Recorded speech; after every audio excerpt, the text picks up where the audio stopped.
AIHEC College provides quality post-secondary, academic, vocational, and technical education in a learning environment that perpetuates and strengthens Inupiaq culture, language, values, and traditions.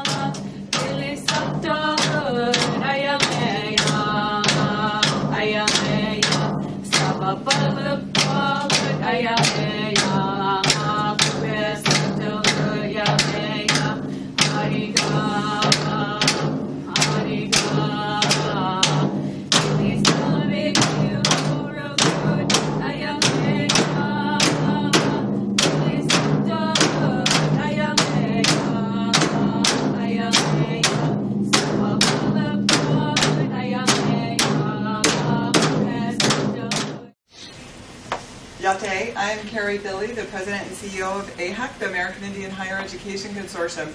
And we're here with this great group of tribal college presidents, administrators, faculty, and supporting organizations. So to have a great conversation today about the tribal college movement. But before we get started, I want to first thank President Pearl Brower and Elizabeth College for hosting us in this beautiful place at the top of the world. It's such an amazing experience for all of us. So thank you for doing that. And then I want to thank the founders of Navajo Community College, now Diné College, for bringing us to this circle today.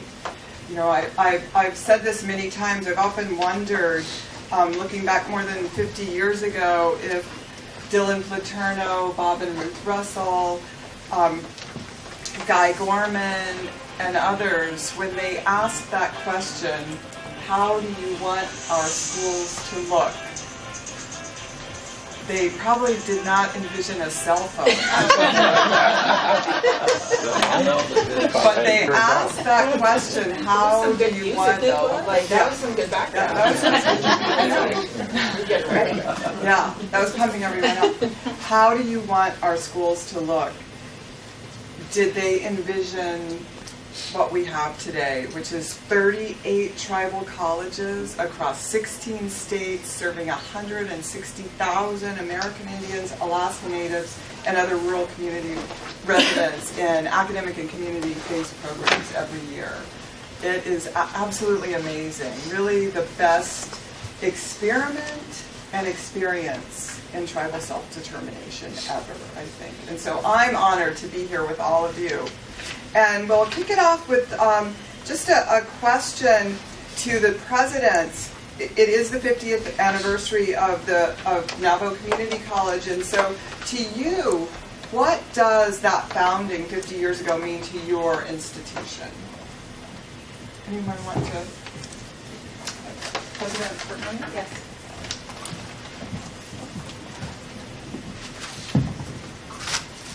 Thank you, Carrie. I'm Laurel Vermillion. I'm president at Civil College. We're located on Standing Rock in Wincumber, North Dakota, and South Dakota. Thinking about that question, I'm an alumna of our college.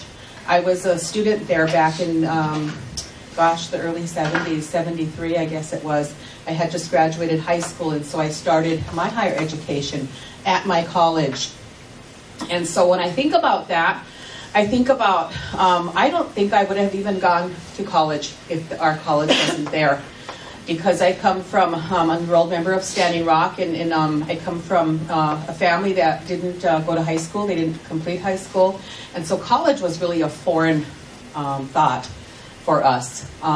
It was people like Jack Barden, who I think many of you have known and heard that name. Jack became my mentor. I was working for Head Start as a teacher's aide, and he became really my mentor. They were starting the college back in 73, starting to offer classes. They were affiliated with Bismarck Junior College at the time. And so to me, college again was something that I wasn't really thinking about, but he really encouraged me to begin taking classes. And so, and I think it's, the leadership of the six tribal colleges who were starting at that time. I really wasn't in the mix of all of that, but I was a student, and so all I knew is that classes were being offered, and I wanted to be a part of that. And so I started to take classes. And one thing I tell people about the tribal colleges is that I grew up through assimilation.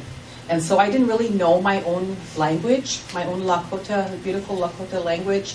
I didn't know my culture. I didn't know about the ceremony. I didn't know a lot because I wasn't taught. Even though my parents and grandparents were Lakota, they spoke Lakota in the home. They practiced, things, and so but they never really taught me.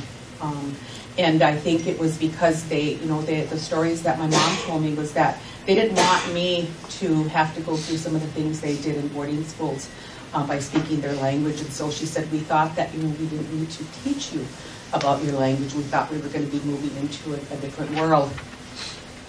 So I don't blame them. I don't blame them for not teaching me. They did, I think, the best that they could do at that time. But it was when I started to take college classes that I really started to learn about who I was as a Native person. And it's happening still today.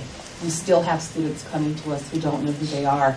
But by taking classes and learning about who they are through college, the practices that we have, they are starting to really be prideful about their culture and who they are. So I think it's because of that, that our students are starting to move forward with learning their language and learning who they are and becoming more prideful. So, thank you. Thank you. Anyone else want to comment on that? President Russell? Yeah, I guess I would just add that I think looking back at that 50 years ago, that I think what it showed us is that we have the solutions within our reservations. We don't have to look out.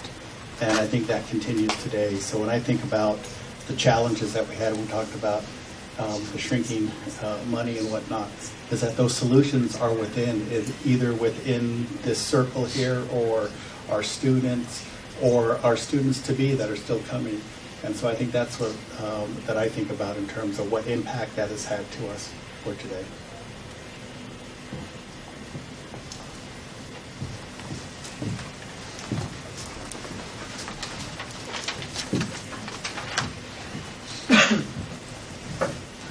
So when I think about Diné being 50 years and our college, Salish Kootenai College, is now 40. And so we were later.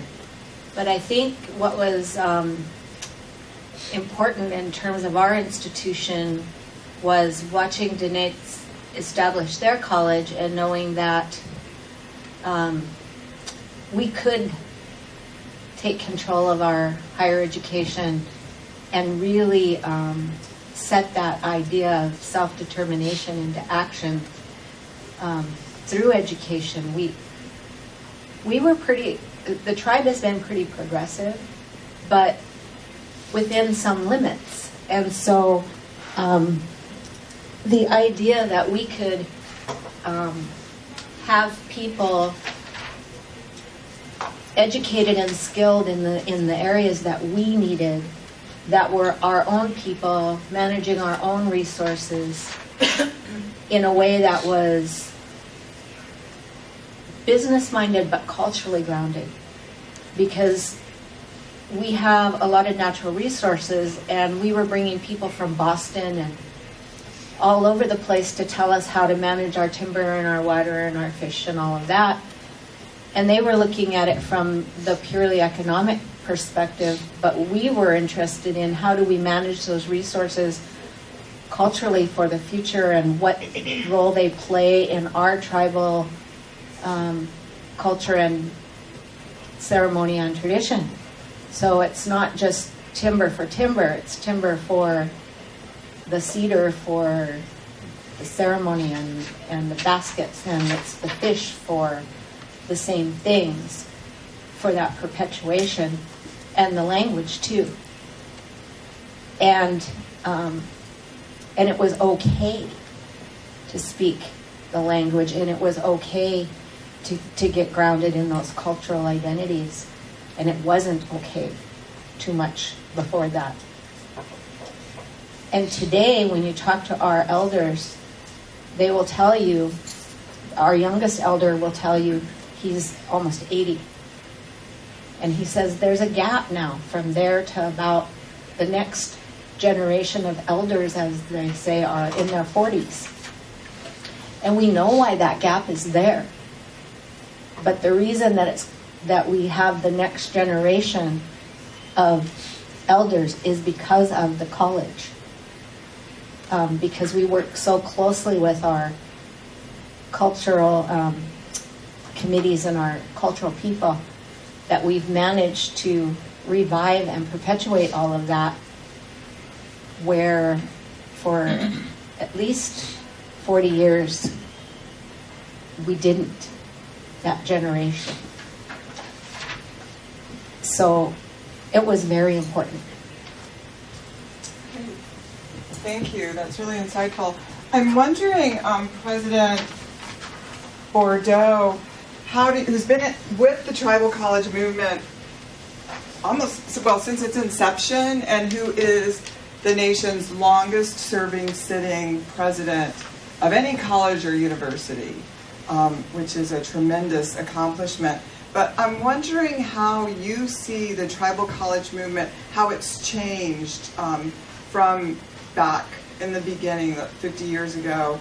How, if at all, have the goals, the successes, and the challenges changed over your tenure as a president?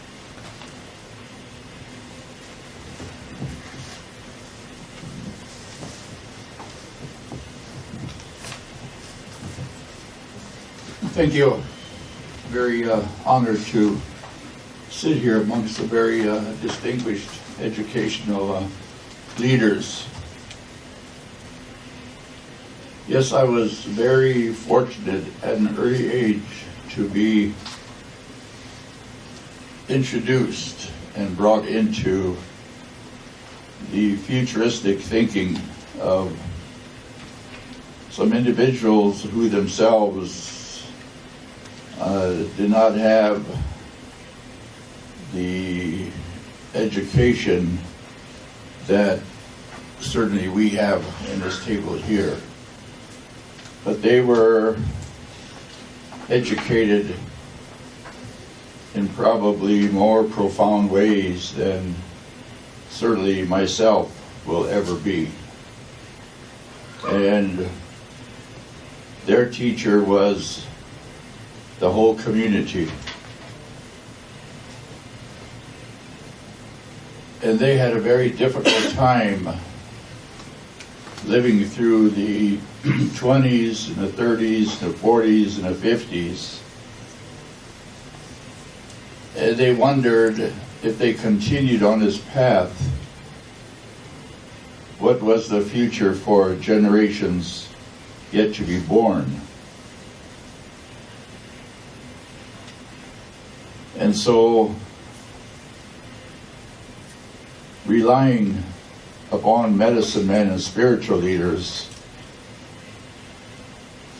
they sat down and had discussions, and they went to ceremonies, and they sought guidance from the spirit world through the departed ancestry, asking for assistance in terms of direction and strength as to how to address this seemingly dilemma that they found themselves in, and they did not want to see future generations be subjected and victimized by what and how they were.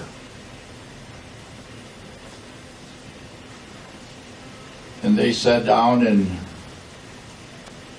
spiritually conceptualized a method by which to address that.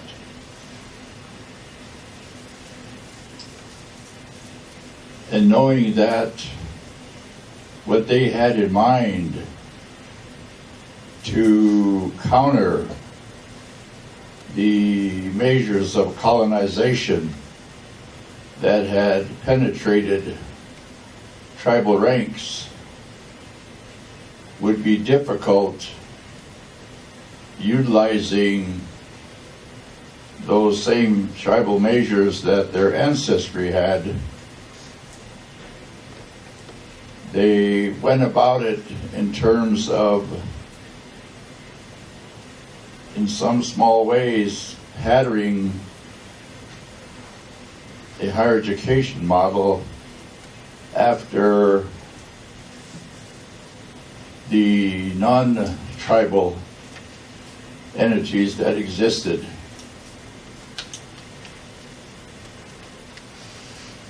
When they sought to establish their own methods of learning,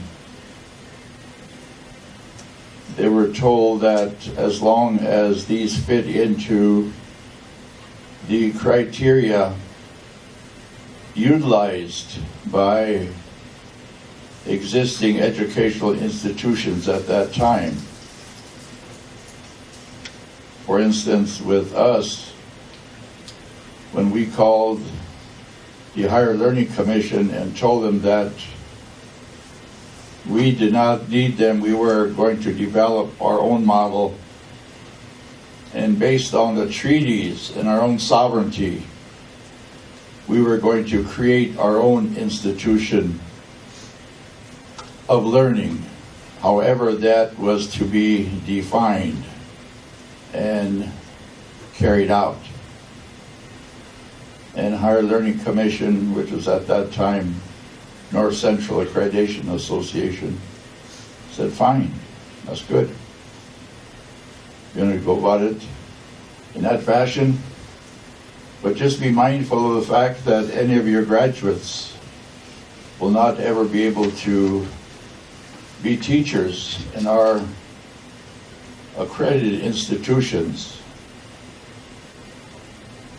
be it K through 12 or whatever, unless you pay the fee and jump through our hoops. You're not going to be in any fashion recognized or accepted as an educational institution in this country. And that was a tremendous blow to be told that. And so we sat back and we had discussions. We had prayers, again ceremonies by spiritual leaders.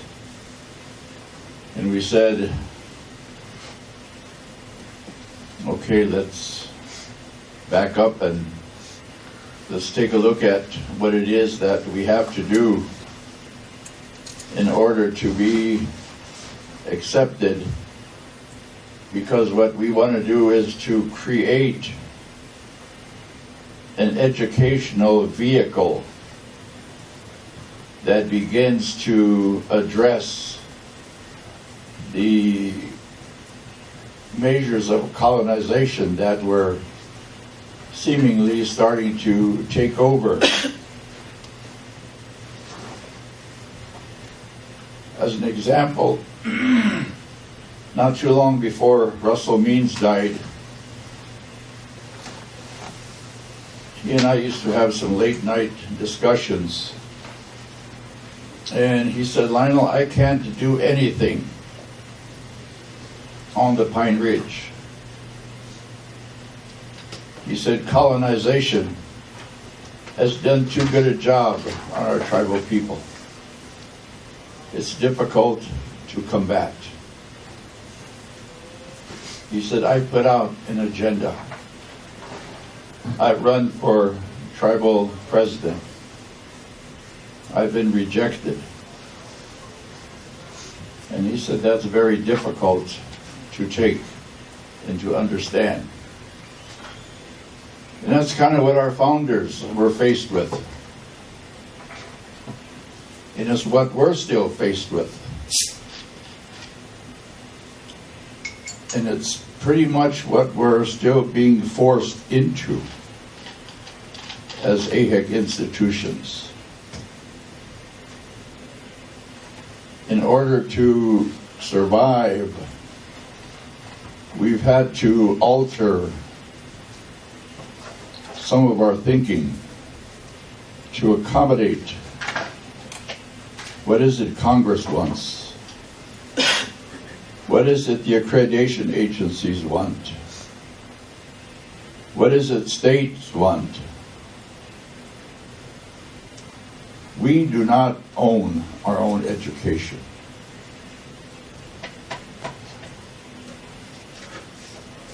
We've been given permission to somewhat redefine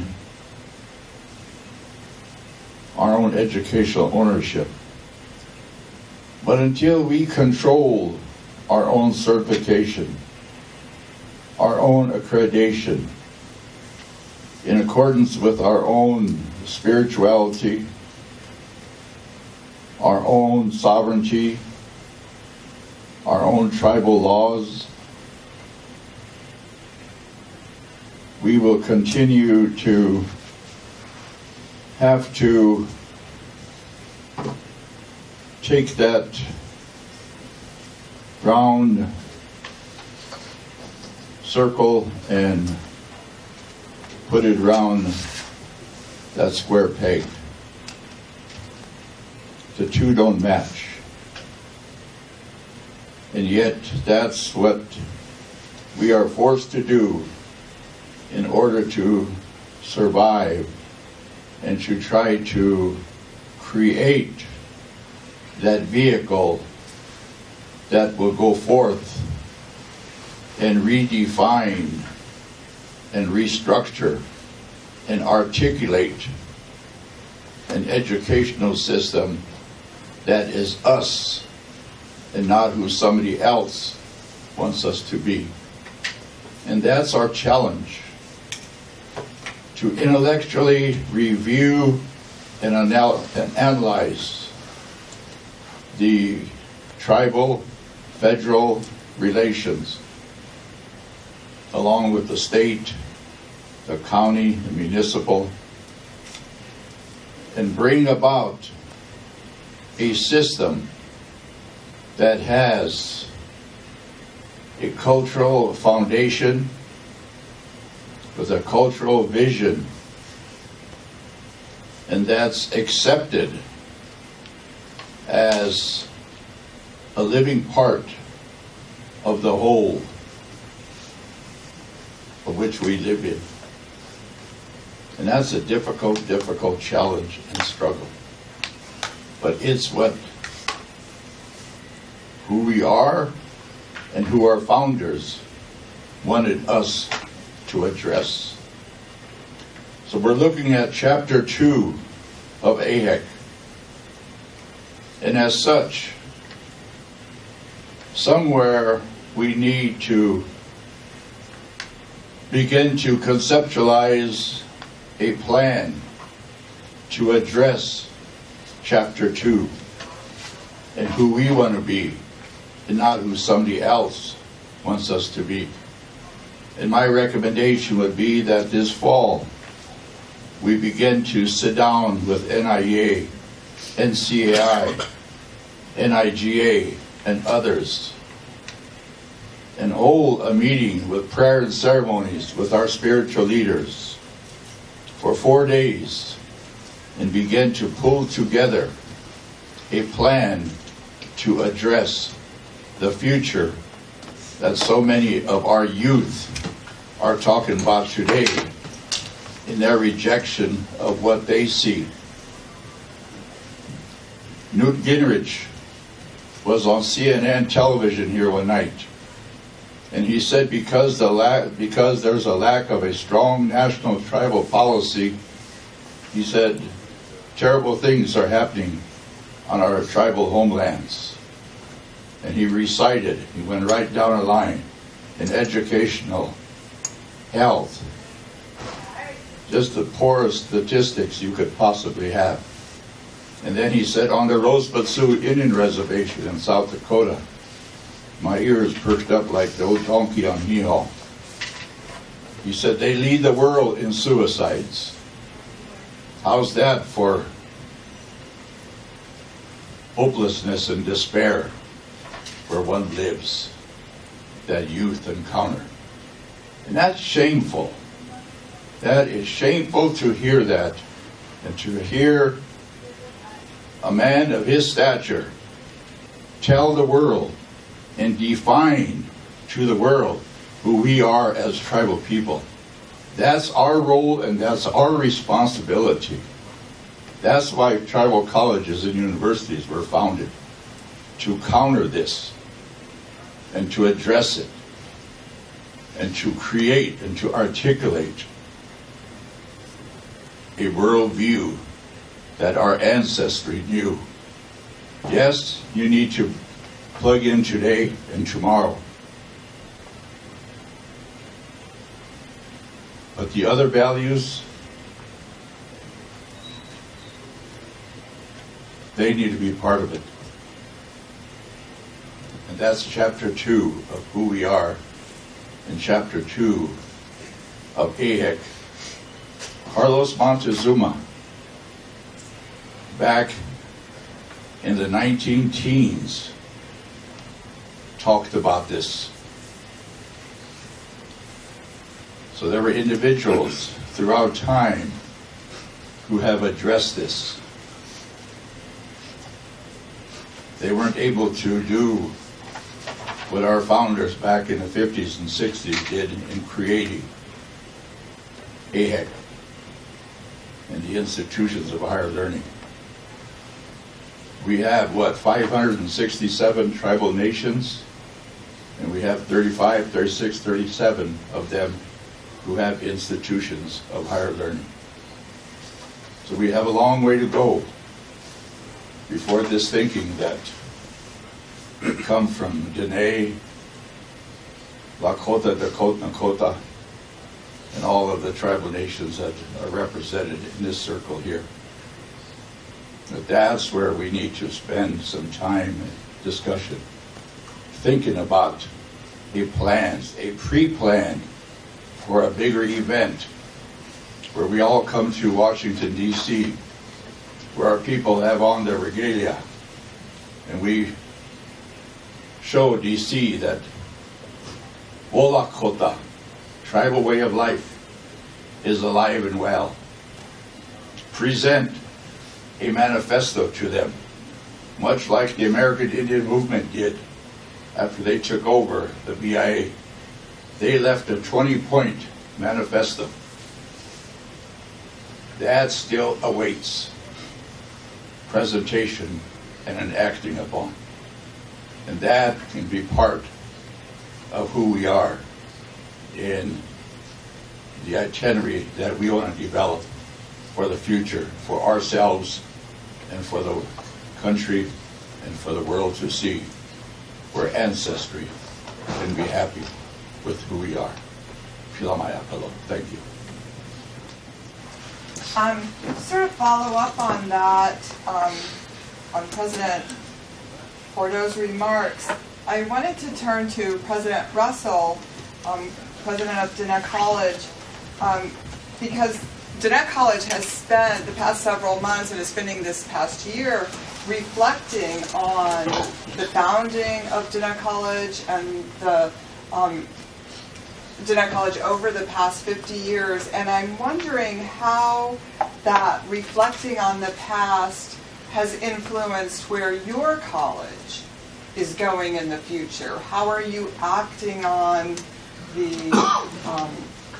mission, the goals of the founders and your experience over the past 50 years to sort of create that new vision, that second circle that President Bordeaux is talking about?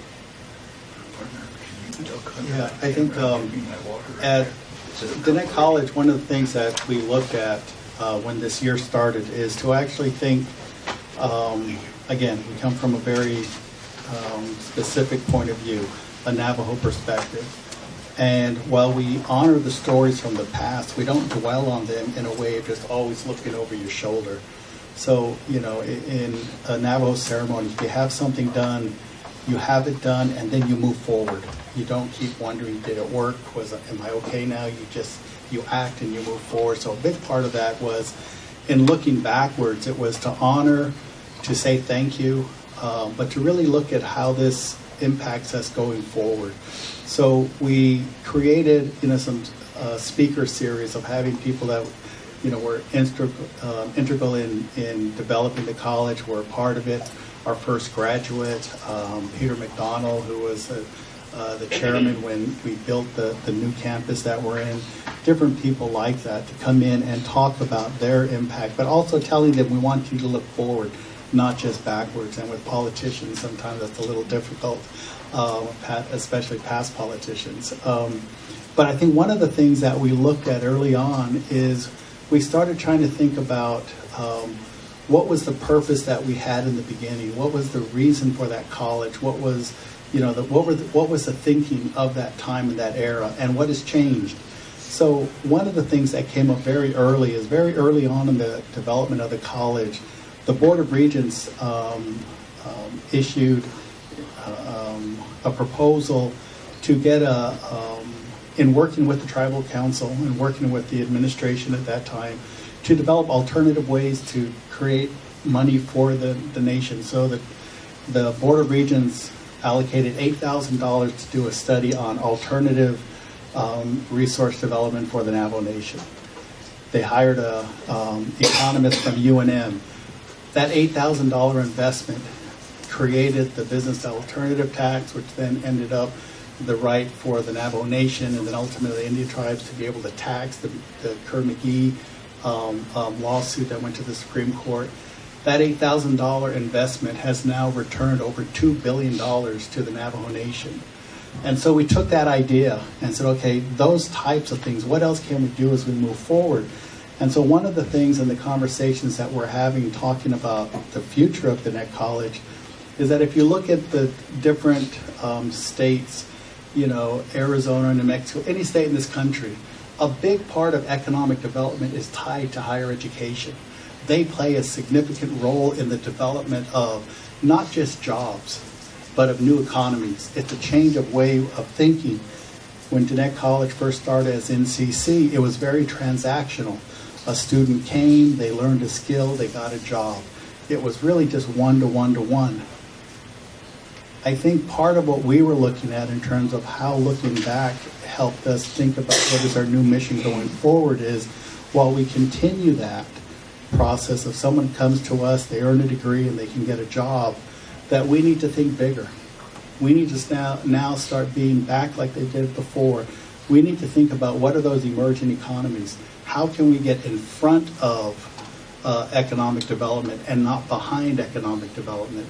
And so that's something that we've been focused on very much in this past year, is taking elements of what we do, of what we want to do, and looking and working with different entities and partnering, creating, not just jobs for people, but actually economies. So we're looking at expanding our agriculture business. We're looking at how can we try to tie in what is traditional to us also moving forward. And I think that's partly, this reflection back is to look at what's in our future is different than what we did in the past. It's not saying what happened, that was a different time, and I think that's something that also that we were able to really think about. Very few of us are, and I was young, I used to be dragged around. I remember going to tribal council meetings with my dad as they discussed Navajo Community College and just playing in the pews of the tribal council chambers while they had those discussions. So I was dragged around, to all of these different meetings. I went to Washington.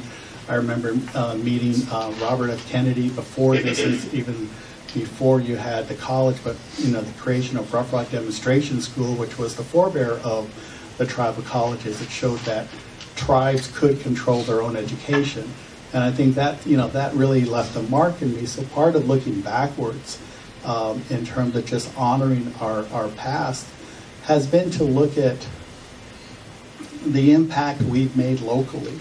but also redefine what it means to be local. So how do we then try to impact our local community? And one of the things that, being at Saylee, we're in a very remote part of the reservation. We're not at the population centers. So how do we try to get people attracted to come to, this more remote area?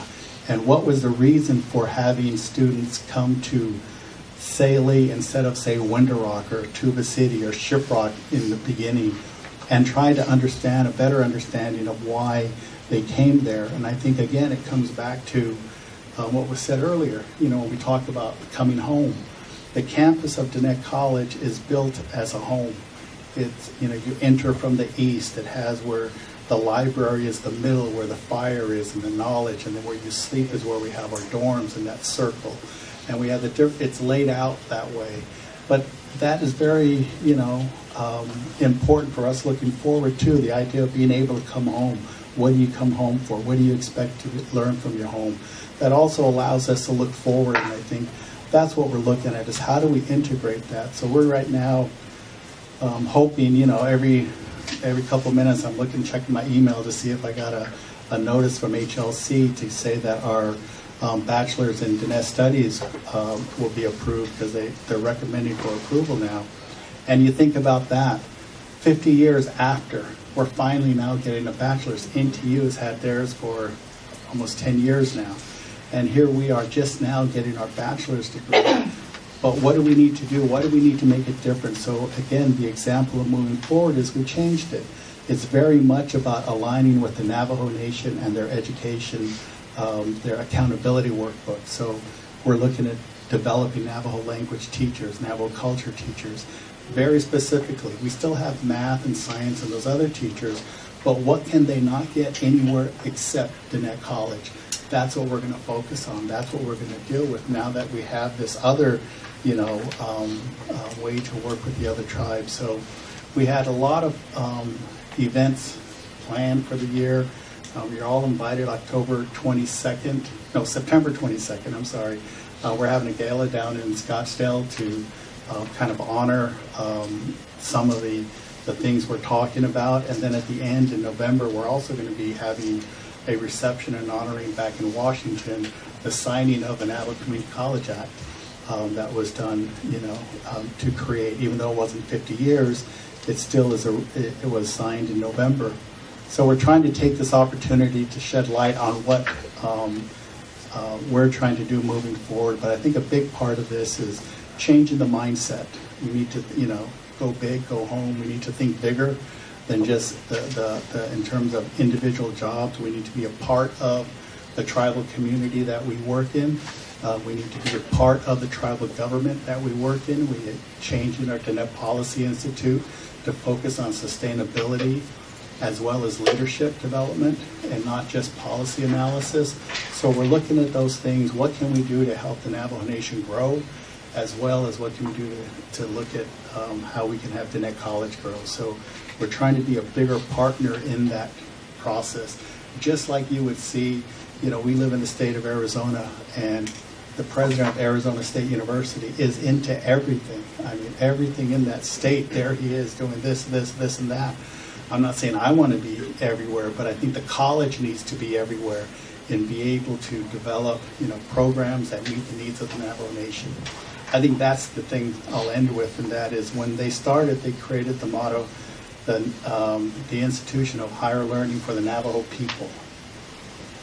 It has changed to say Navajo Nation, but the original wording was the Navajo People, and we're going back to that.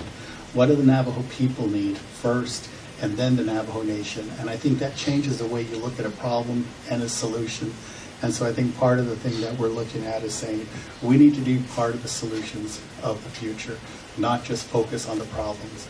I always, I get kind of upset when it seems like we're just in love with the problem, but we never really focus on the solution. So we're trying to be solution oriented as we move to our next 50 years.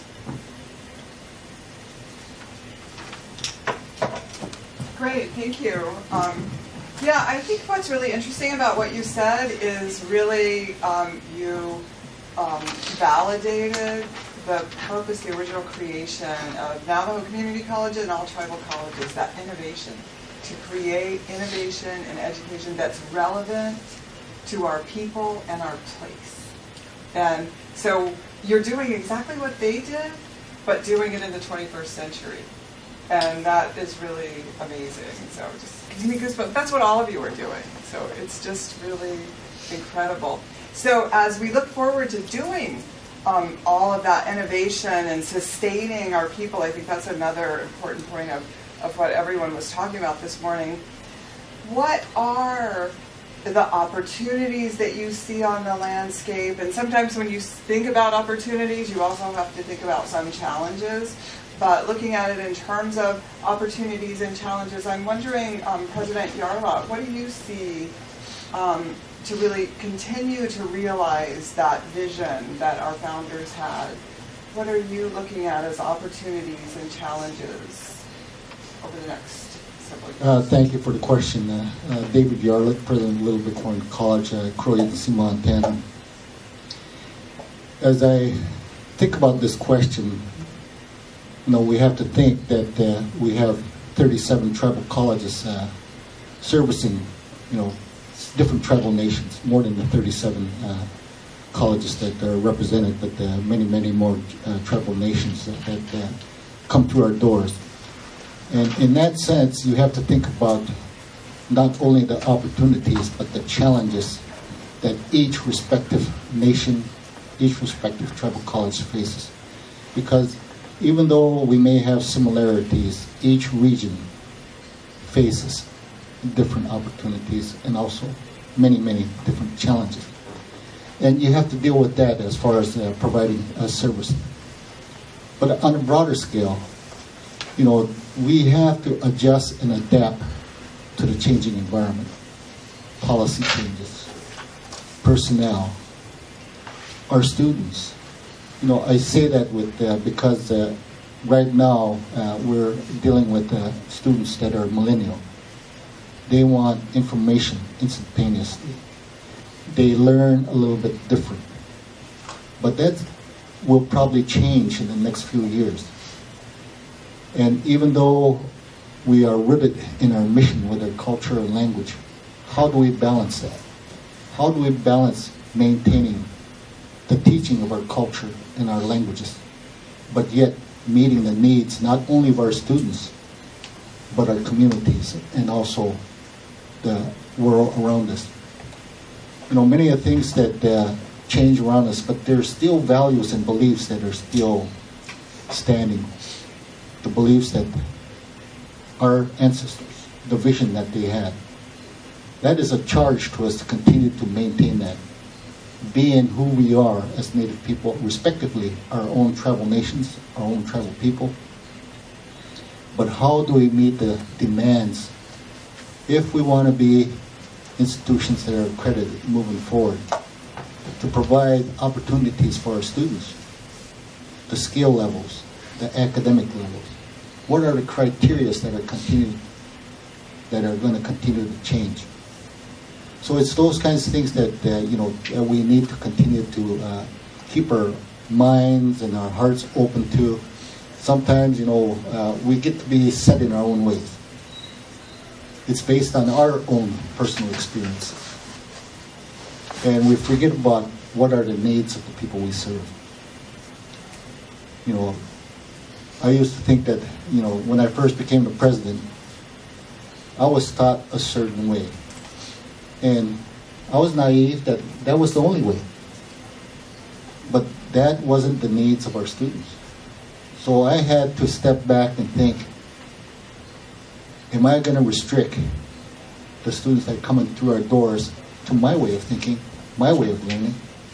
Or am I going to open it up so that they can thrive and be who they want to be? The things that are continuing to change, and sometimes it's a little sensitive, but I am going to go ahead and bring up some of the issues that are coming up, is the gender issue.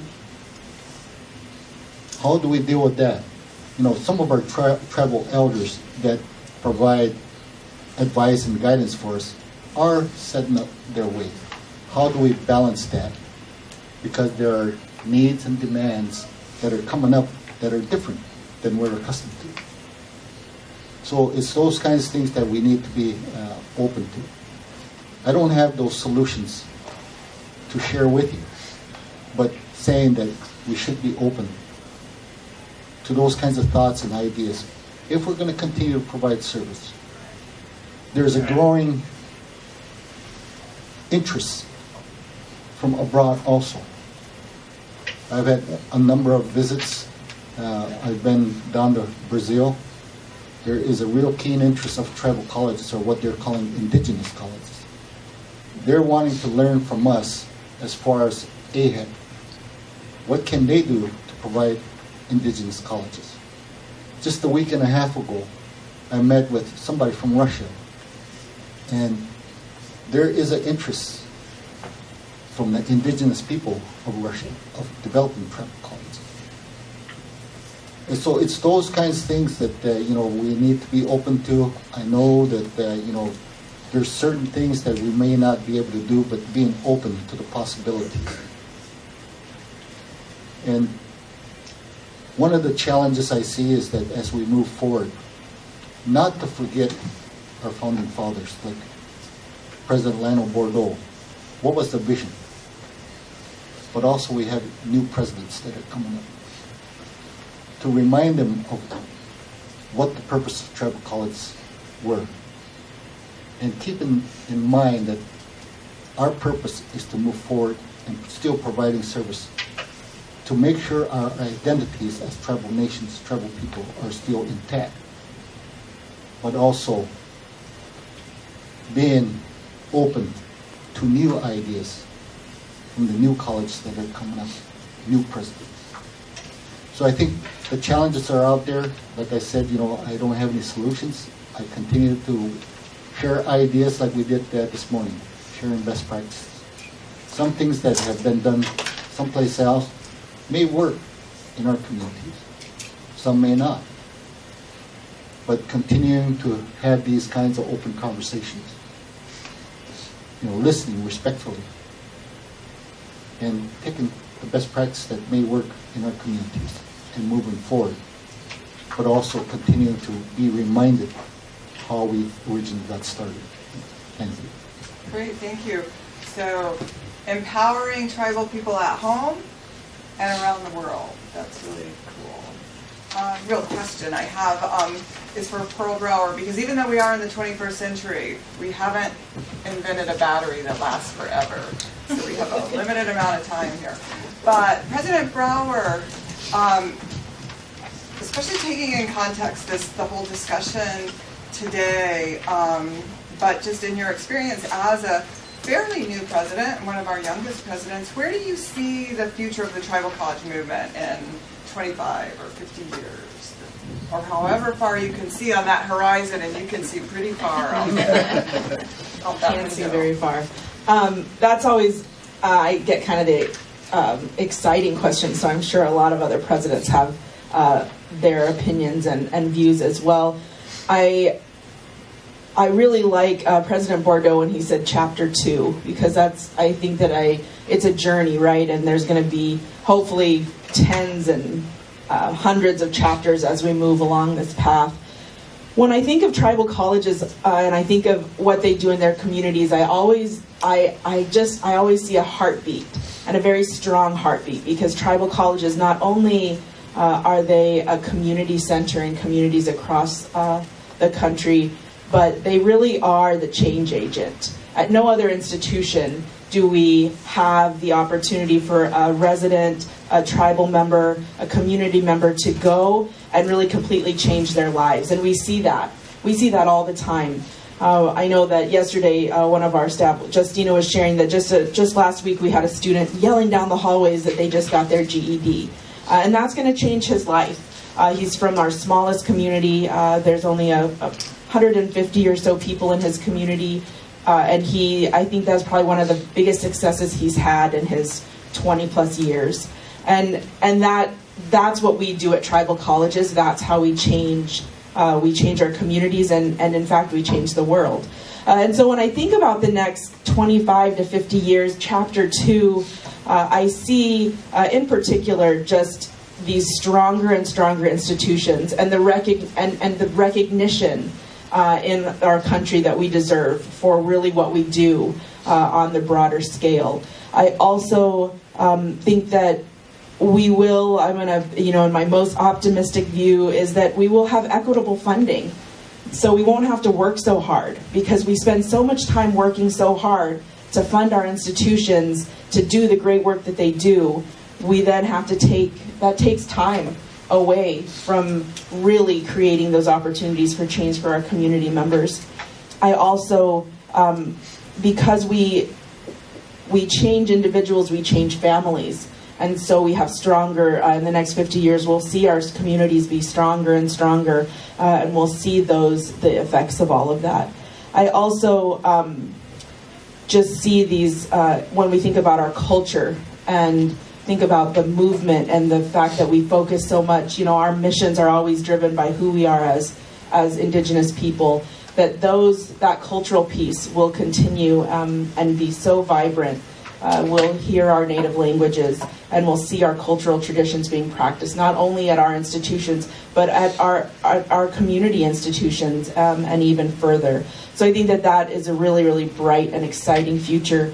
And really, at the end of the day, and then in chapter 2, I hope it ends with, I think that, and I shouldn't say hope because I want to believe it, I'm going to be super optimistic, but that we really are recognized as the strongest educational communities in the U.S., because we truly are, and we're truly probably some of the most life-changing.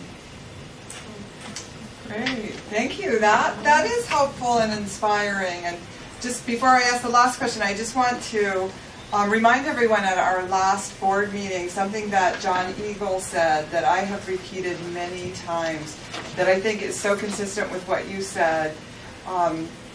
Because of tribal colleges, we are not one generation away from losing our languages.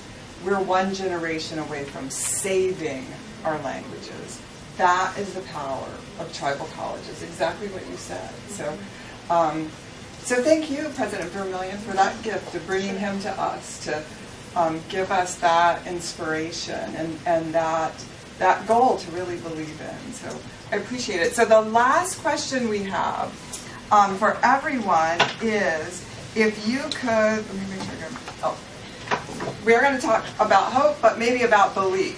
So what do you think, how would you describe tribal colleges in terms of being the hope of tribal colleges in the future, the hope for Indian country, or your belief? And what is going to allow us to change that hope to belief in the next 50 years, in the next chapter, or I call it the next circle of the tribal college movement? So we'll start with President Bible from College of Muskogee Nation. One word, correct? Yeah, one word. Oh, this is one word, and you can't repeat the word. Do you want the mic? No, I think fine. One word, opportunity. Opportunity, okay. Had a long time to think, so resilience. Resilience, great. Legacy. Legacy, great. Visibility. Visibility, good. Okay. Innovation. Innovation. Investment. Investment, yep, that's good. Community. Community, great. Reservation. Reservation? Preservation. Preservation, right. Empowerment. Empowerment, Adaptability. adaptability. Species. Uniqueness. Uniqueness. Perseverance. Perseverance. Goals. Goals. Sustainability. Great. Revolution. Revolution, all right. Vision. Vision, good. Present a little bit. Persistence? I thought you were going to say something in Cheyenne. and make us so- President Boham. Perpetuation. Perpetuation. Great. Thank you all so much. I'll add the one word that I told all of you don't repeat. But that's students. They're really going to lead us into the next chapter, to the next circle, and to all the circles beyond that. So thank you all so much for participating today. This has just been an incredible lesson and privilege. Thank you. Thank you. And thank you, Brad, for having this idea and for forcing us to do this.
Yes. A little bit of. Oh, I'm sorry.